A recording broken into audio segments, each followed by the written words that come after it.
बहुत समय पहले की बात है। एक छोटा सा गांव था। उस गांव में दो भाई रहा करते थे। बड़ा भाई अंधा था, जिसके कारण वो हमेशा घर पर ही बैठा रहता था, और छोटा भाई खेती किया करता था। लेकिन खेतों में अधिक जानवर आने से पूरी फसलें नष्ट हो जाती थीं, जिस कारण छोटा भाई बहुत परेशान हो चुका था। तभी उसे एक तरकीब सूझी। एक दिन उसने सोचा, खेतों में से इन जानवरों को भगाने के लिए क्यों ना मैं अपने बड़े भाई की मदद लूं। वैसे भी बड़े भैया अंधे, अगर वह खेत में बैठे रहेंगे और जानवरों की आहट आने पर वह उन्हें जोर से चिल्लाकर भगा सकते हैं, जिससे हमारी फसलें बच सकती हैं। इसलिए उन्हें मैं खेत में बिठा देता हूं। ये सब सोच विचार करने के बाद उसने अपने खेत में ही एक छोटी सी झोपड़ी तैयार की और अपने अंधे भाई को उस खेत में बैठा दिया और उनसे कहा, भैया यदि कोई जानवर की आहट आपको सुनाई दे तो आप जोर जोर से चिल्लाना। यह सुनकर वह जानवर यहाँ से भाग जाएंगे और हमारी फसलें नष्ट होने से बच जाएंगी। बड़ा भाई अपने छोटे भाई की बात मान लेता है और वो उस दिन से खेत में ही रहना शुरू कर देता है। जब भी किसी जानवर की आहट उसे सुनाई देती तो वो तुरंत जोर जोर से चिल्लाना शुरू कर देता, जिससे वह जानवर उसके खेतों से भाग जाते। ऐसा करते करते कई दिन बीत चुके थे। तभी एक दिन उसके खेत में एक हिरण भागता हुआ था है और वह खेत के बांध को तोड़कर वहां से भाग गया। लेकिन उसी हिरण का पीछा करते हुए एक राजा भी उस खेत में आ पहुंचा। तभी राजा की नजर उस अंधे भाई पर पड़ती है। राजा उस व्यक्ति से कहता है, देखो मैं यहाँ पर एक जानवर का पीछा करते हुए आया हूँ, क्या तुमने उस जानवर को यहाँ पर देखा है? इस पर वो व्यक्ति कहता है, हे राजन, मैं तो अंधा हूँ, मैं भला किसी जानवर को कैसे देख सकता हूँ? लेकिन मैं आपको इतना जरूर बता सकता हूँ कि जो जानवर मेरे खेतों से होकर भागा है वह आपके लायक नहीं है। आप उसके पीछे अपना समय यूं ही व्यस्त कर रहे हैं। राजा उस अंधे व्यक्ति की बात सुनकर बड़ा अचरज में पड़ गया। वो ये सोचने लगा कि आखिर यह तो अंधा है, फिर इसे कैसे पता कि जिसे हिरण को मैं तलाश रहा हूं वह हिरण मेरे लायक है ही नहीं। यह अंधा व्यक्ति मुझे कैसे बता सकता है? तभी राजा उस अंधे व्यक्ति से कहता है, कहीं तुम मुझसे झूठ तो नहीं कह रहे हैं? एक तरफ तुम ये कहते हो कि तुम अंधे हो और दूसरी तरफ तुम ये भी कह रहे हो कि जो जानवर यहां से भागा है वो मेरे लायक नहीं है। इस पर वो अंधा व्यक्ति कहता है, हे राजन, जिसे आप एक हिरण समझ रहे हैं, असल में वह एक हिरण नहीं है बल्कि एक हिरणी है, और वह भी गर्भवती है। और जहां तक मुझे ज्ञान है, मैंने कभी किसी राजा को किसी गर्भवती हिरणी का शिकार करते हुए नहीं सुना है, और इसी कारण मैं आपसे ये कह रहा हूं कि वो आपके लायक नहीं है। आप उसके पीछे अपना समय व्यर्थ न करें। यह सुनकर राजा और भी अचरज में पड़ गया। वो ये सोचने लगा कि आखिर ये अंधा आदमी यह कैसे जान सकता है कि वो हिरनी है और गर्भवती है। राजा कुछ देर सोच विचार करने के बाद अपने सेनापति से कहता है, सेनापति जी, मुझे वो जानवर जिंदा चाहिए, क्योंकि मुझे यह पता करना है क्या वो हिरनी है और क्या वह गर्भवती है, क्योंकि यह अंधा आदमी बहुत विश्वास के साथ कह रहा है और मुझे इस बात की पुष्टि करनी है। यदि वह हिरनी हुई और गर्भवती हुई तो वह हमारे शिकार के लायक नहीं है, क्योंकि हम तो एक हिरण का पीछा कर रहे थे। इसलिए जाओ और पता करो कि क्या वो हिरनी है। सेनापति राजा से आज्ञा लेकर आगे की ओर बढ़ चलता है, और कुछ देर बाद जब वह वापस लौटकर आता है तो वह राजा को कहता है, हे राजन, इस अंधे आदमी ने जो भी बातें कही हैं वो बिल्कुल सही है। वो एक हिरनी ही है और वह गर्भवती भी है। यह सुनकर राजा आश्चर्यचकित रह गया। उसे समझ नहीं आ रहा था कि आखिर अंधा आदमी कैसे पता कर सकता है कि वह जानवर एक हिरनी है, और तो और वह गर्भवती है। भला एक अंधा आदमी यह कैसे देख सकता है, यह कैसे जान सकता है? आखिर इससे यह कैसे पता चला? ऐसे कई सारे प्रश्न अब राजा के मन में उमड़ने लगे। अब राजा ने यह ठान लिया था कि मुझे इस बात की तह तक पहुंचना ही है कि आखिर ये अंधा आदमी कैसे जानता है कि वह जानवर एक हिरनी है। ये सोचकर राजा उस अंधे आदमी के पास जाता है और उस अंधे आदमी से कहता है, देखो, मैं ये तो नहीं जानता कि तुम सचमुच अंधे हो या नहीं, लेकिन मैं तुमसे एक बात जानने आया हूं। क्या तुम मेरे प्रश्न का सही सही जवाब दोगे? इस पर अंधा व्यक्ति कहता है, हे राजन, आप जो कुछ पूछना चाहते हैं मुझसे पूछ सकते हैं। मैं आपको बिल्कुल सच सच जवाब दूंगा। इस पर राजा कहता है, देखो, एक तो तुम कहते हो कि तुम अंधे हो और दूसरी तरफ तुमने यह बता दिया कि जिस जानवर का पीछा मैं कर रहा हूं वह एक हिरणी है, और तो और वह गर्भवती भी है। आखिर तुम्हें यह कैसे पता चला? तुम्हारे खेत में और भी तो जानवर आते होंगे, और भी तो जानवर यहां से गुजरते होंगे, फिर तुमने यह कैसे अंदाजा लगाया? तभी वह अंधा व्यक्ति राजा से कहता है, हे राजन, आप जिस हिरनी का पीछा कर रहे थे, वहीं हिरनी जब मेरे खेत में आई, उसकी रफ्तार और उसके भागने की आहट से मुझे यह एहसास हो चुका था कि यह एक हिरनी है, और मेरे खेत की जो बांध है वह बहुत छोटी है, उसकी ऊंचाई ज्यादा नहीं है। यदि कोई हिरण होता तो उस बांध को बड़ी आसानी से लांघ जाता, लेकिन वह हिरनी इस बांध को तोड़कर भागी है, और यदि वह इस बांध को छलांग लगाकर पार करने का प्रयास करती तो इससे उसके बच्चे को खतरा होता, और इसी बात से मैंने ये पता लगा लिया कि वह गर्भवती है। इस कारण वह ज्यादा ऊंची छलांग लगाकर मेरे खेत की बांध को तोड़ते हुए भाग गए। इस पर राजा के मन में एक और प्रश्न उठा। राजा ने कहा, किंतु तुम्हें कैसे पता चला कि वह एक हिरनी ही है? और भी तो कोई जानवर यहां पर आ सकते हैं। इस पर वह अंधा व्यक्ति कहता है, हे राजन, मैं पूरा दिन सुबह शाम यहीं पर बैठा रहता हूं और मेरी सुनने की शक्ति बहुत तेज है।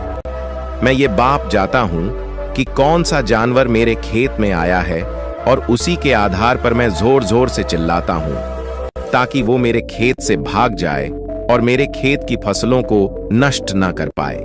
राजा उस अंधे आदमी का यह जवाब सुनकर पूरी तरह से संतुष्ट हो चुका था। वह मन ही मन यह सोच रहा था कि आदमी भले ही अंधा हो, लेकिन यह तो बड़ा ज्ञानी मालूम पड़ता है। इस आदमी से कुछ ना कुछ तो काम निकलवाना ही चाहिए। यह विचार लिए हुए राजा वहां से वापस अपने महल की ओर लौट जाता है।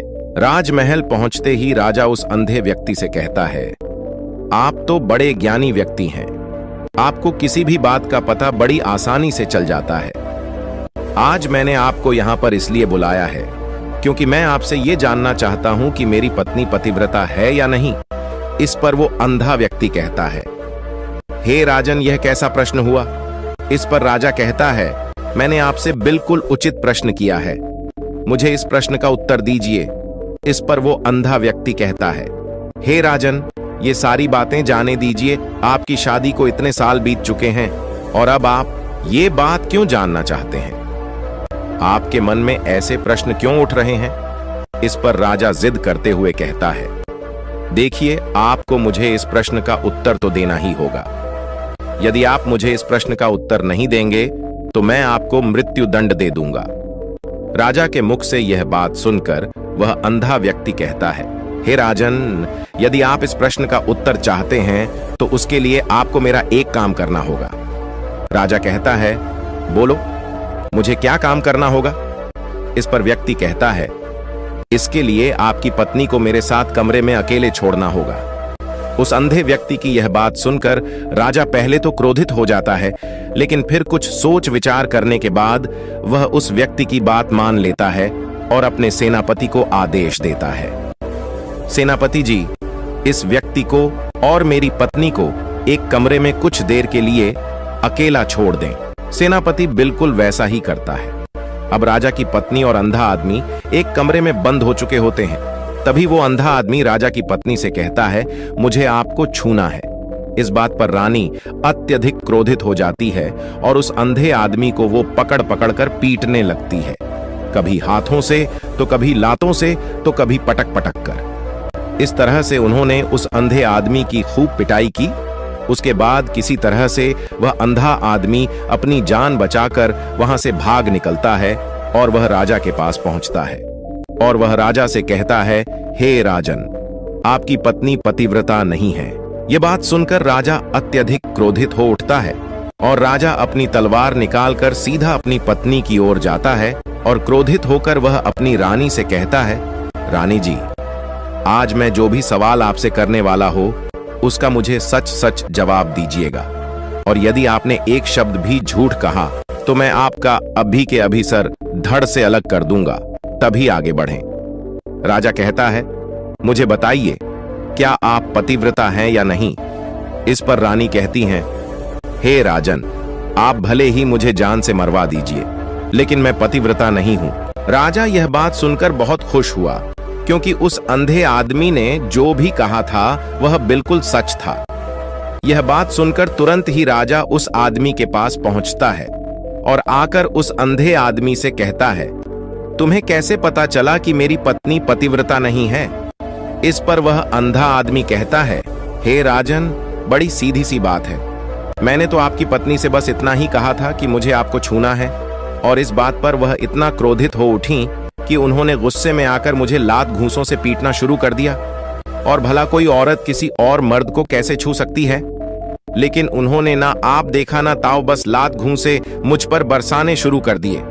वह भी तो एक छूना ही हुआ, और एक पतिव्रता नारी कभी भी पराये मर्द को नहीं छूती।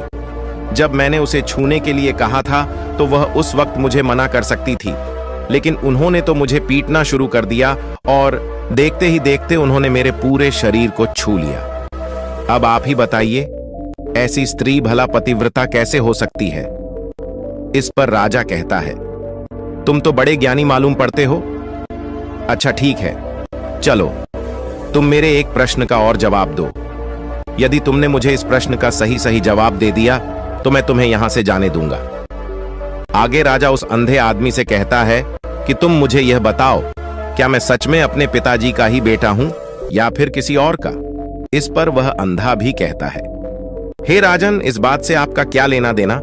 आप किसी की भी औलाद हों, आखिर आप हैं तो इस राज्य के राजा, इसलिए इस प्रश्न को जाने दीजिए। लेकिन राजा कहता है, नहीं नहीं, मुझे इस प्रश्न का सही सही जवाब चाहिए, अन्यथा यह प्रश्न मुझे हमेशा परेशान करता रहेगा। इसलिए मैं इसका सही सही जवाब जानना चाहता। यदि तुम इसका सही सही जवाब दे देते हो तो तुम यहां से जा सकते हो, मैं तुम्हें नहीं रोकूंगा। इस पर वह अंधा आदमी कहता है, हे राजन, इसके लिए तो मुझे आपके मां के पास भी जाने की कोई आवश्यकता नहीं है। मैं आपको अभी अभी यह बता सकता हूं कि आप किसकी औलाद हैं, लेकिन उससे पहले मैं चाहता हूं कि आप मुझसे एक वादा करें कि आप मुझ पर क्रोध नहीं करेंगे। राजन ने कहा, मैं तुमसे वादा करता हूं, मैं तुम पर क्रोध नहीं करूंगा। इसके बाद वह अंधा आदमी राजा से कहता है, हे राजन, आप हैं तो अपने ही पिता के पुत्र, लेकिन आप पर एक कंजूस सेठ की छाया पड़ी हुई है। यह सुन राजा बहुत क्रोधित हो उठा और वह तुरंत तलवार निकालकर अपनी मां के पास जा पहुंचा। वह वहां पर पहुंचने के बाद अपनी मां से कहता है, मां, मुझे सच सच बताइए, क्या मैं अपने ही पिता का पुत्र हूं या नहीं? यदि आपने मुझे सही सही नहीं बताया तो वह यहीं पर अपने प्राण त्याग दूंगा। मुझे बताओ, क्या सच है? इस पर उस राजा की मां कहती, बेटा, तू है तो अपने ही पिता का पुत्र, लेकिन तुम्हारे ऊपर एक कंजूस सेठ की छाया पड़ी हुई है। जब मैं एक बार नहाने के बाद अपना मुंह आईने में देख रही थी, तभी उस कांच के पीछे मुझे एक कंजूस सेठ नजर आता है और उसी की छाया तुम पर पड़ चुकी है। ये सुन राजा बहुत खुश हो जाता है और वह तुरंत दौड़ा दौड़ा वापस उस अंधे आदमी के पास पहुंचता है और उस अंधे आदमी से कहता है, तुम्हें यह कैसे पता चला कि मुझ पर एक कंजूस सेठ की छाया पड़ी हुई है? इस पर वह आदमी कहता है, हे राजन, आपने मुझसे कई सारे सवाल पूछे जिनका जवाब मैंने आपको सही सही दिया है। यदि कोई और राजा होता तो मुझे इसके बदले में ढेरों सारे इनाम मिल चुके होते, लेकिन अब तक आपने एक फूटी कौड़ी तक नहीं दी है। इस बात से ही मैंने अंदाजा लगा लिया था कि आप बहुत कंजूस हों। यह बात सुनकर राजा जोर जोर से हंसने लगा और कहता है कि आप जो भी मांगेंगे वह मैं आपको अवश्य दूंगा, लेकिन मुझे यह बताओ कि तुम्हें कैसे पता चल जाता है कि कौन सी बात सही है और कौन सी गलत? तुम किसी भी बात का इतना सटीक और सही जवाब कैसे दे पाते हो? इस पर वह अंधा आदमी कहता है, हे राजन, मैं तो वैसे ही अंधा हूं। यदि मेरी आंखें होती तो मैं किसी की भी मन की बातें बड़ी सरलता से जान लेता। मन की एक भाषा होती है और यह भाषा मनुष्य के शरीर के व्यवहार के रूप में देखी जा सकती है। उसकी आंखों से, उसके होठों से, उसके काम करने के तरीके से, उसकी क्रियाओं से पता किया जा सकता है कि उसके मन में क्या चल रहा है।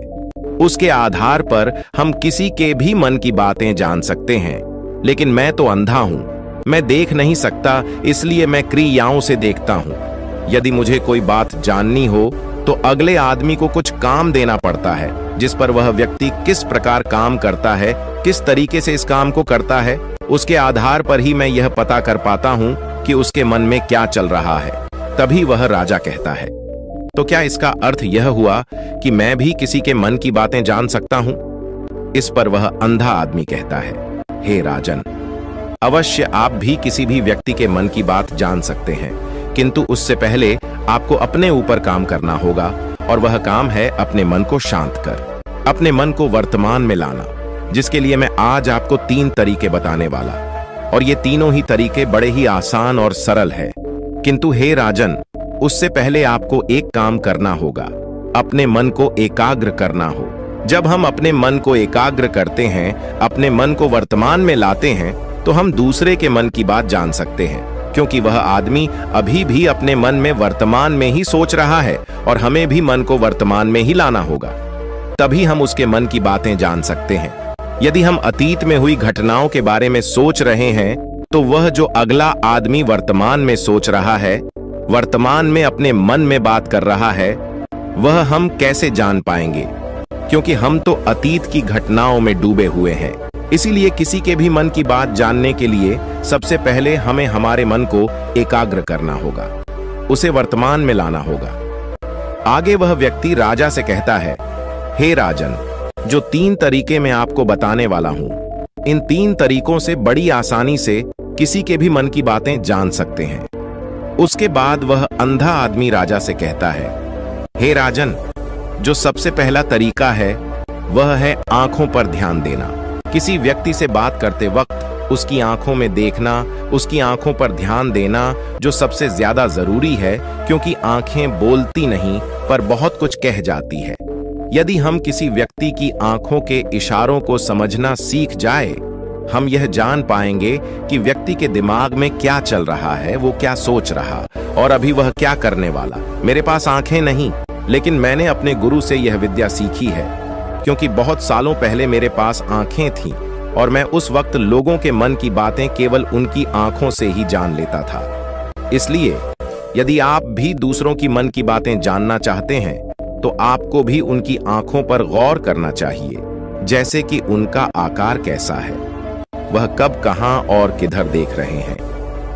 यदि उसकी आंखें यहां वहां घूम रही हैं, जब आप उससे बातें कर रहे हैं, तो वहां वह इधर उधर मोड़ रहा है, कभी ऊपर तो कभी नीचे या कभी आसपास, या फिर उसकी आंखें खुश नजर आ रही है या फिर आंखें निराश नजर आ रही है, जैसे कि चोर होता है उसकी आंखों में। जब हम देखते हैं तो हमें यह पता चलता है कि अगले आदमी ने कोई गलती की है।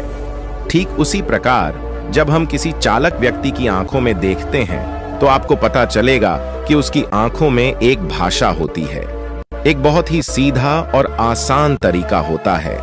यदि आपको यह पता लगाना है कि सामने वाला व्यक्ति आपसे झूठ कह रहा है या फिर सही, तो आपको उसकी आंखों पर ध्यान देना अति आवश्यक है। यदि आपसे बात करते वक्त वह व्यक्ति अपनी आंखें यहां वहां घुमा रहा है, ऊपर नीचे इधर उधर दाएं बाएं हर जगह देख रहा है, तो इसका अर्थ यह हुआ कि वह उस बात से निकलने का कोई रास्ता ढूंढ रहा है और कोई झूठ बना रहा है। यदि सामने वाला व्यक्ति आपसे कुछ झूठ कहने का प्रयास कर रहा है, तो वह आपसे नजर नहीं मिलाएगा, वह यहां वहां देखेगा, ऊपर नीचे देखेगा, लेकिन वह आपकी आंखों में आंखें डालकर कभी नहीं देख पाएगा, क्योंकि उसे डर है कि यदि उसने आपकी आंखों में आंखें डालकर देखी तो उसका झूठ पकड़ा जाएगा और लोगों को सच्चाई का पता चल जाएगा। और इसी प्रकार कुछ और भी भाषाएं होती हैं।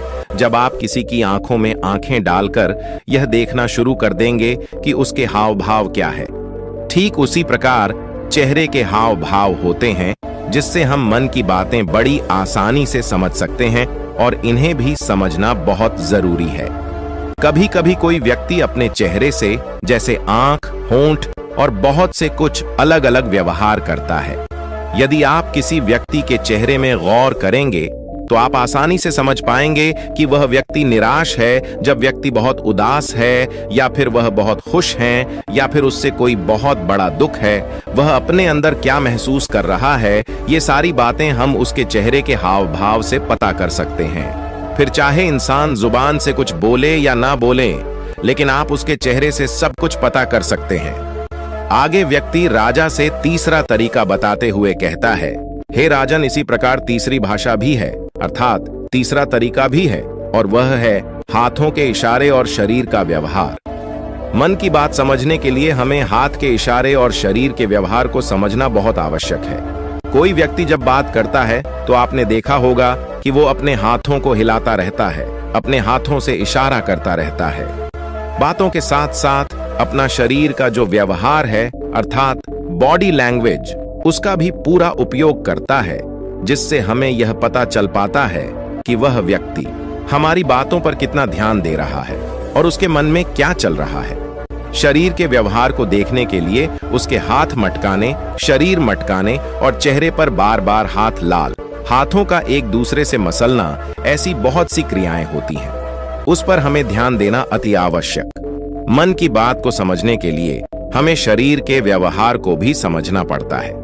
यदि हम इन 3 तरीकों को सही तरीके से ध्यान देकर इन 3 तरीकों को अच्छे से समझ लेते हैं, तो हम बहुत जल्दी किसी भी व्यक्ति के मन की बातें बड़ी सरलता और सहजता से जान सकते हैं। इसलिए यदि आपको किसी के मन की बातें जानी है, तो आपको उसकी आंखों पर, उसके चेहरे पर, उसके शरीर के हाव भाव को और उसके हाथों को ध्यानपूर्वक देखना और समझना होगा, जिससे आप यह समझ पाएंगे ये आखिरकार उसके मन में क्या चल रहा है और वह क्या सोच रहा है। लेकिन उनसे पहले आपको अपने मन को एकाग्र करना होगा, शांत करना होगा और अपने मन को वर्तमान में लाना होगा। तभी आप उस व्यक्ति की इन सभी क्रियाओं पर ध्यान दे पाएंगे, उन्हें समझ पाएंगे। अन्यथा आप यदि अतीत की घटनाओं में व्यस्त हैं, भविष्य की योजनाओं में व्यस्त हैं, तो आप उस व्यक्ति के हाव भाव पर कभी ध्यान ही नहीं पाएंगे और ना ही आप कभी यह समझ पाएंगे कि आखिर उस व्यक्ति के मन में क्या चल रहा है, वह क्या सोच रहा है। आपने देखा होगा कि ऐसे कई बड़े संत महात्मा हैं जो बड़ी ही शांति से आपको देखते हैं और आपको देखकर ही यह बता देते हैं कि आपके मन में क्या चल रहा है, आप उनसे क्या जानने आए हैं। और इसका सबसे बड़ा प्रमुख कारण यही है कि वह आपको पढ़ सकते हैं, आपको समझ सकते हैं, आपकी मन की बातें जान सकते हैं, क्योंकि उनका मन एकाग्र है, शांत है, और यही कारण है कि वह आपके मन की बातें बड़ी सरलता से समझ जाते हैं। भगवान शिव नंदी से कहते हैं, यह कथा को पूरा सुने और आधा अधूरा छोड़ के जाने की गलती न करें। भगवान शिव कहते हैं कि कोयला गर्म हो तो हाथ जला देता है, ठंडा हो तो हाथ कला कर देता है। बहुत समय पहले की बात है, किसी गांव में एक सम्राट था। उस सम्राट के पास सब कुछ था, बेशुमार दौलत थी, अच्छी प्रजा थी जो उसका ख्याल रखती थी, उसके आदेशों का पालन किया करती थी और वह भी अपनी प्रजा का खूब ध्यान रखा करता था। उन्हें कभी किसी चीज की कोई कमी महसूस नहीं होने देता था। कहने को तो उस सम्राट के पास सब कुछ था, किसी चीज की कोई कमी नहीं थी, लेकिन उसका मन कभी किसी एक काम पर नहीं टिक पाता था। वह जब भी किसी भी चीज को करने का प्रयास करता तो उसका ध्यान कहीं भटक जाता। इस चीज को लेकर वह बहुत चिंतित रहता था। कई बार वह अपने बगल के राज्य के राजाओं से भी मिला था और सभी ने उसे अलग अलग राय दी थी। सभी ने उसे अलग अलग तरीके बताए थे। जो भी तरीके उस सम्राट ने सुने थे, उन तरीकों को अपने जीवन में उतारा, लेकिन उन उपायों से उसे कोई लाभ ना मिला, जिसके कारण वह हमेशा चिंतित रहता, परेशान रहता। कई बार तो रातों को उसे नींद भी नहीं आती और वह केवल करवटें बदलता रहता।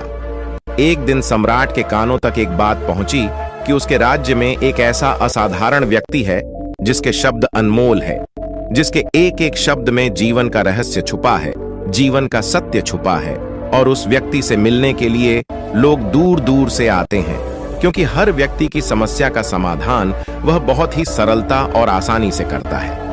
यह बात सुनकर सम्राट बहुत प्रसन्न हुआ। उसे लगा कि अब उसके सवालों का जवाब उसे मिल जाएगा। इतनी तारीफ सुनकर सम्राट ने यह तय किया कि वह तुरंत ही जाकर उस व्यक्ति से मिलेंगे और उसे यह भी पता चल जाएगा कि जो लोग उनकी इतनी तारीफ कर रहे हैं, क्या वह सच है या नहीं।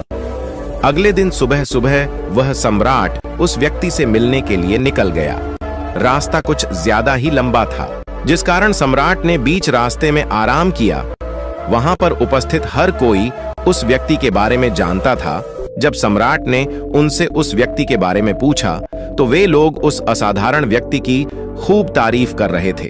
तभी सम्राट ने सोचा कि लगता है यह व्यक्ति बहुत बुद्धिमान है, बहुत ज्ञानी होगा और प्रभावशाली व्यक्ति होगा, अन्यथा हर कोई उसकी इतनी तारीफ नहीं करता। जरूर ही उस व्यक्ति में ऐसी कोई बात अवश्य है जिसके कारण हर कोई उन्हें जानता है और उनकी तारीफ कर रहा है। उस व्यक्ति की तारीफ सुनकर सम्राट के मन में उस व्यक्ति से मिलने की उत्सुकता और अधिक हो गई। अब वह सम्राट जल्द से जल्द उस व्यक्ति से मिलना चाहता था, जिसके कारण वह आगे का सफर तय करना शुरू कर देता है। जैसे तैसे वह सम्राट उस व्यक्ति के आश्रम पहुंचा, पर आश्रम में उसे कोई नजर नहीं आया। आश्रम के पीछे एक छोटा सा बगीचा था। जब सम्राट वहां पहुंचा तो उसने देखा कि एक माली बगीचे में काम कर रहा था। उसका पूरा शरीर मिट्टी से लथपथ, पैरों में कोई चप्पल नहीं थी। इसको देखकर सम्राट ने माली से कहा, सुनिए महोदय, इस आश्रम के मालिक कहाँ हैं? मैं उनसे मिलने आया। इस पर वह माली जवाब देते हुए कहता है, श्रीमान आप अंदर बैठिए, मैं उन्हें बुलाता हूं, वह जल्द ही आपसे मिलेंगे। माली की यह बात सुनकर सम्राट अंदर कुटिया में जाकर बैठ गया और उस असाधारण व्यक्ति के आने का इंतजार करने लगा। कुछ देर प्रतीक्षा करने के बाद जब असाधारण व्यक्ति उस सम्राट के सामने पहुंचा, उसने देखा कि यह तो वही व्यक्ति है जो बगीचे में काम कर रहा था। सम्राट ने उन्हें नमस्कार किया और बहुत हैरानी से कहा, अरे आप तो वही माली है जो बाहर बगीचे में काम कर रहे थे, लेकिन अब की बार तो माली एक बौद्ध भिक्षु के रूप में आया था। तभी बौद्ध भिक्षु सम्राट से कहते हैं, सम्राट मेरा मजाक माफ कीजिए, मैं बगीचे में छोटा सा काम कर रहा था। मैं ही यहाँ का माली हूँ और मैं ही वह असाधारण व्यक्ति हूँ जिससे आप यहाँ इतनी दूर मिलने आए। कृपया करके अपने आने का कारण बताएं। इस पर सम्राट उन बौद्ध भिक्षु से कहता है, हे महाराज, मैंने सुना है कि आप जैसा व्यक्ति इस पूरे राज्य में नहीं है। मैंने आपकी तारीफ सुनी है, मैंने आपके बारे में कई सारी अच्छी बातें सुनी हैं। मैंने यह भी सुना है कि आपके पास जो भी अपनी समस्या लेकर आता है उसकी समस्या का समाधान आप अवश्य करते हैं। इसी कारणवश मैं आज आपसे यहाँ पर मिलने आया हूँ और मैं आपसे उपदेश सुनना चाहता हूँ, लेकिन मेरे मन में एक शंका है। इस पर बौद्ध भिक्षु सम्राट से कहते हैं, कैसी शंका? इस पर सम्राट कहता है, मैंने बहुत से विद्वानों को देखा है, बहुत से ज्ञानियों को देखा है।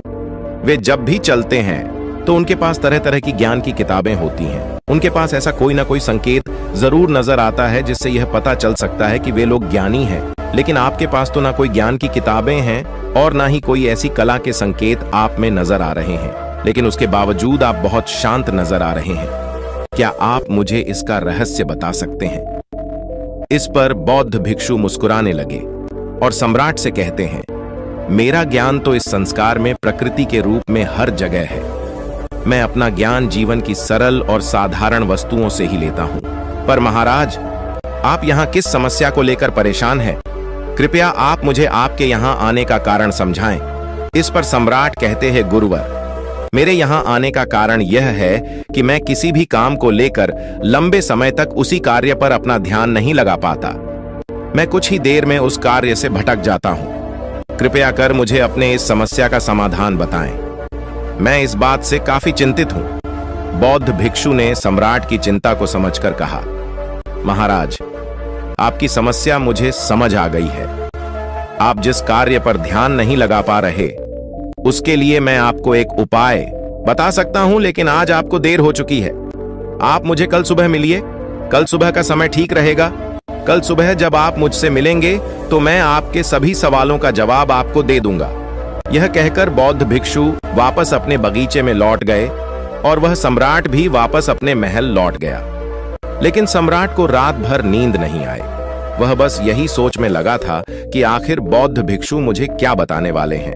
वह तो मुझे एक साधारण से माली नजर आ रहे हैं, लेकिन जिस तरह से उनका मन शांत था, जिस तरह से वह शांत नजर आ रहे थे, यह बहुत आश्चर्य करने वाली बात है। रात भर सम्राट इन्हीं ख्यालों में खोया रहा। अगले दिन सुबह सूरज निकलने से ठीक पहले सम्राट उस आश्रम पर वापस पहुंचा। वहां पर बौद्ध भिक्षु पहले से ही उपस्थित थे। जैसे ही सम्राट वहां पहुंचा, उन बौद्ध भिक्षु ने एक पानी का छोटा सा जग उस सम्राट के हाथ में थमा हुए कहते हैं, इसे लीजिए और पौधों पर धीरे धीरे पानी डालिए। और ऐसा करते करते यह आपके सामने पूरे 15 पौधे हैं। इन सभी पर आपको इसी प्रकार पानी डालते चले जाना है। लेकिन जब आप इस क्रिया को कर रहे होंगे तो उस वक्त मेरी एक बात का अवश्य ध्यान रखिएगा कि आपको इस दौरान कुछ और नहीं करना है, ना कुछ सोचना है और ना ही कहीं आपका ध्यान भटकना चाहिए। आप जब इन पौधों को पानी दे रहे होंगे तो आपका पूरा ध्यान केवल इन पौधों पर ही होना चाहिए। यदि इस बीच आपके मन में कोई विचार आए तो वहीं पर रुक जाइएगा और फिर दोबारा से पहले पौधे से पानी डालना शुरू कीजिएगा। और जब आप मेरी बात मानकर ठीक इसी प्रकार इन सभी 15 पौधों को पानी दे देंगे, तब आप मेरे पास आइएगा और मैं आपके सभी सवालों का जवाब आपको दे दूंगा। उस सम्राट ने आज तक ऐसा कोई काम नहीं किया था और सम्राट को यह काम बहुत छोटा सा लग रहा था। सम्राट पहली बार ऐसा कोई काम करने जा रहा था। उस पानी के जग से पहले पौधे पर बहुत ही ध्यानपूर्वक पानी दिया और फिर दूसरे पौधे की ओर आगे गया। दूसरे पौधे पर भी उसने ध्यानपूर्वक पानी दिया। फिर उसने तीसरे पौधे पर पानी देना शुरू किया ही था कि उसके मन में तरह तरह के विचार उत्पन्न होने लगे। उसे अपने महल का बगीचा याद आने लगा, जहां पर तरह तरह के फूल थे, तरह तरह के पौधे लगे हुए थे। तभी अचानक उस सम्राट को उन बौद्ध भिक्षु की बात याद आ गई। यदि मन में कोई भी विचार उत्पन्न हो तो उसे फिर से पहले पौधे से पानी देना शुरू करना होगा। तुरंत ही पहले पौधे के पास वापस पहुंचा और उसने फिर से पहले पौधे को पानी दिया।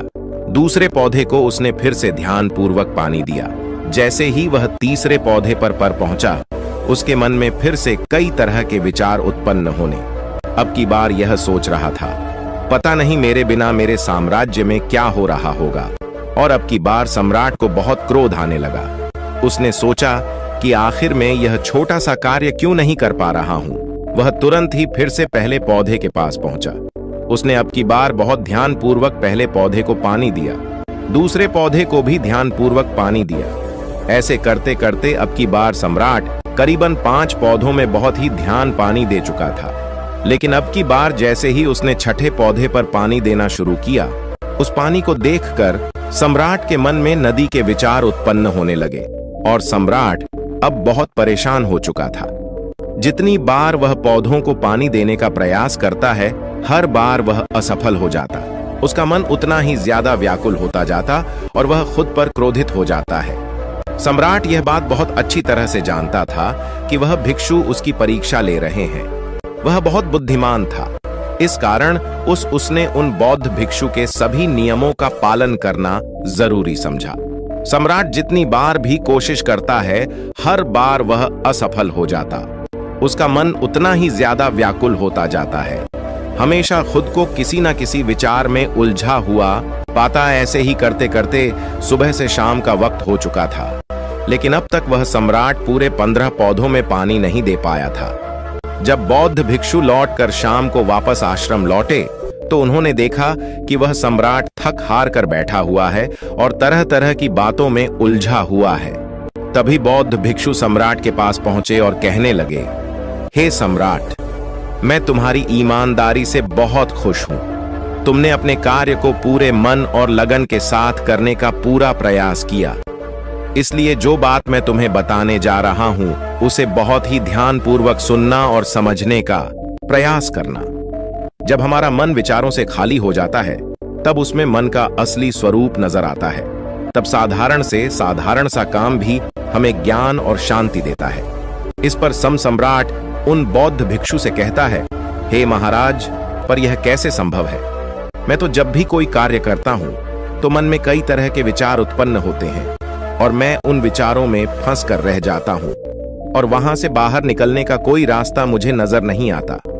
तभी बौद्ध भिक्षु मुस्कुराने लगे और सम्राट से कहते हैं, हे सम्राट, तुम पौधों में पानी नहीं डाल रहे थे। तुम तो जल्दी जल्दी अपने इस कार्य को बस खत्म करना चाहते थे।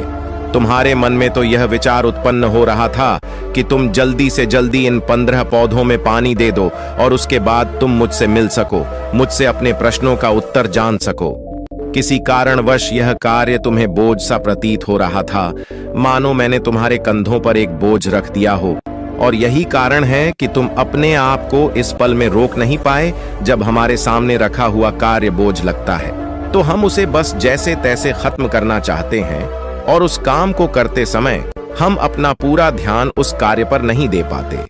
किंतु अगर तुम इस पल के महत्व को समझ पाते, इसके महत्व को महत्व दे पाते और केवल पौधों और पानी पर ध्यान देते, तो तुम्हें कोई भी विचार परेशान नहीं कर पाते। इस पर सम्राट कहता है, हे महाराज, मुझे आपकी यह बात समझ में आ रही है कि मैं जल्दी जल्दी इस कार्य को खत्म करके आपसे मिलना चाहता था, जिस कारण मेरा मन इस कार्य में पूरी तरह से नहीं लग सका। लेकिन यह एक पल है जो हम जी रहे हैं, उस पल में रहना बहुत कठिन है। क्या मुझे इसके लिए कोई तपस्या या तप करना होगा? इस पर बौद्ध भिक्षु एक बार फिर मुस्कुराने लगे और सम्राट से कहते हैं, जिस शांत मन की तलाश तुम कर रहे हो, वह शांत मन तो पहले से ही मौजूद है, वह तो पहले से ही तुम्हारे भीतर है। इसके लिए तुम्हें कहीं भी जाने की कोई आवश्यकता नहीं है, और ना ही तुम्हें कहीं शांत जगह जाने की आवश्यकता है। इसके लिए कुछ जरूरी है, तो वह है अपनी सांसों पर ध्यान देना। इसलिए अपनी सांसों पर ध्यान देना सीखो। हम किस तरह से सांसें ले रहे हैं और किस तरह से त्याग रहे हैं, इस बात को देखने और समझने का प्रयास करें, तब तुम्हें यह समझ में आ जाएगा कि तुम्हारा शांत मन तो तुम्हारी सांसों के साथ ही बना हुआ है। उसके बाद तुम चाहो तो कोई भी कार्य करते वक्त भी अपनी सांसों पर ध्यान दे सकते हो। जब तुम कहीं चल रहे हो, कोई ऐसा कार्य कर रहे हो, तो तुम्हें अपनी सांसों पर ध्यान देना चाहिए, या कोई भी ऐसी क्रिया जो तुम्हें वर्तमान से बांधे रखें। इसका एक और तरीका है, 2-4 मिनट अपने आसपास की प्रकृति पर गौर करो। देखो कि क्या चल रहा है तुम्हारे आसपास, इससे तुम वर्तमान में आ जाओगे। फिर तुम आप कार्य को जल्दी जल्दी बस यूं ही खत्म नहीं करके उसे पूरे मन से करने का प्रयास करो, जिससे तुम्हारा मन एकाग्र होगा। और जब तुम्हारा मन एकाग्र होगा तो तुम चाहे कोई भी कार्य क्यों ना करो, फिर चाहे वह छोटा हो या बड़ा, तुम्हारा मन उसमें पूरी तरह से विलीन हो जाएगा, और वह कार्य ही तुम्हें शांति और ज्ञान भी प्रदान करेगा। ऐसे समय पर हमारे मन में किसी प्रकार के कोई विचार उत्पन्न नहीं हो पाते, और जब हम ऐसा करते हैं तो कर्ता और कर्म एक हो जाते हैं, और हमारे भीतर की जो शांति है वह प्रकट होने लगती है। हम उसमें मग्न हो जाते हैं। इसे तुम चाहे तो आनंद कह सकते हो, या फिर वर्तमान में जीना कह सकते हो, और यह अवस्था सरलता से प्राप्त भी कर सकते हो। बस तुम्हें केवल अभ्यास करना होगा। बौद्ध भिक्षु सम्राट से कहते हैं, जो मन मुश्किलों में शांत रहता है, मुश्किलों से भागता नहीं है, केवल सचेत रहता है, वह मन हर परेशानी को पार कर सकता है, हर दुविधा से बाहर निकल सकता है। सम्राट को उन बौद्ध भिक्षु की यह सारी बातें समझ में आ चुकी थीं। उसने उन बौद्ध भिक्षु को प्रणाम किया और वहां से वापस वह अपने राजमहल लौट आया। उसने अपनी सांसों पर ध्यान देना शुरू किया, और धीरे धीरे इस निरंतर अभ्यास के कारण वह अपने हर कार्य को ध्यान और मन लगाकर किया करता था, जिससे उसे असीम शांति मिलती थी, और वह छोटे छोटे कार्यों से भी ज्ञान प्राप्त कर लेता था। इसलिए दोस्तों, कभी किसी कार्य को बोझ मानकर मत कीजिए, क्योंकि यदि आप उसे बोझ मानेंगे तो जल्दी उसे आप अपने ऊपर से उतारने का प्रयास करेंगे, अर्थात उसे जल्दी जल्दी खत्म करने का प्रयास करेंगे। लेकिन इस प्रयास के दौरान आप जो भी कार्य करेंगे वह पूरे मन और लगन से नहीं हो पाएगा, और ऐसे में आप उस कार्य को जो अंजाम देना चाहते हैं, हो सकता है कि आप उसे अंजाम भी ना दे सके, और इसी कारणवश आपके मन में तनाव भी पैदा हो जाता है। हम चिंतित रहने लगते हैं, परेशान रहने लगते हैं, क्योंकि जो अंजाम हम उस कार्य को देना चाहते थे, अंजाम हम उस कार्य को ना दे सके। और हम में से अधिकांश लोग यही गलतियां करते हैं। जब उन्हें कोई कार्य सौंपा जाता है तो वह उस कार्य को करने का प्रयास तो करते हैं, लेकिन वह चाहते हैं कि वह कार्य कितनी जल्दी खत्म हो जाए, और वह उस कार्य को करते वक्त अपने आप को वहां नहीं रख पाते, बल्कि उनका मन तो कहीं और ही भटकता रहता है, जिससे हमारा मन हम पर हावी होने लगता है, हमें तरह तरह के विचार दिखाता है, और हम उन विचारों में डूबते चले जाते हैं।